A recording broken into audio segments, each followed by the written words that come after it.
Bus driver sends a note with child to bring to mother. When she begins to read, the tears start pouring. Pouring. I know when my kid brings home a note I'm instantly worried.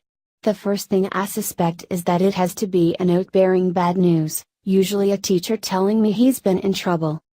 Maybe that's just me, but when siblings Annalise and Jorge came home one day with a letter in their backpack, their parents were pretty surprised and didn't know what to expect. It turns out it was a letter from the bus driver who drives their kids to school every day, but this was not a letter of complaint or a warning of any kind. Quite the contrary. Since bus driver Cindy Clausen drives all the local kids to school, she sees everything that goes on every morning and afternoon. If anyone knows which kids are naughty and which kids are nice, it's her. She recently noticed how the siblings showed love and compassion to a disabled boy who was usually alone, excluded and generally having a hard time in school. The children had played a big part in motivating the boy to feel happy to come to school every day.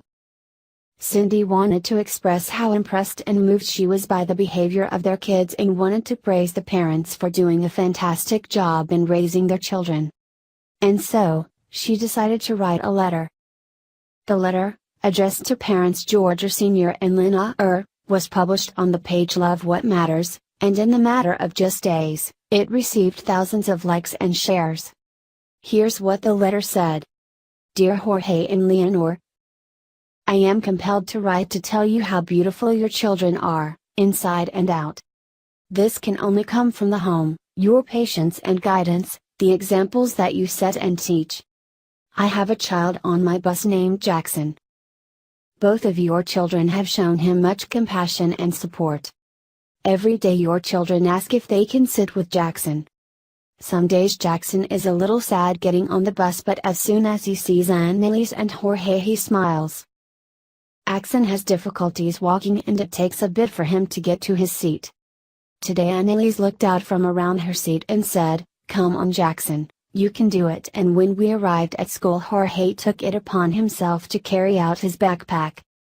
I know you know how wonderful your children are, but I wanted you to know that it shows. In a world where we quite often read about horrible things, I think it's important to share beautiful stories like this one.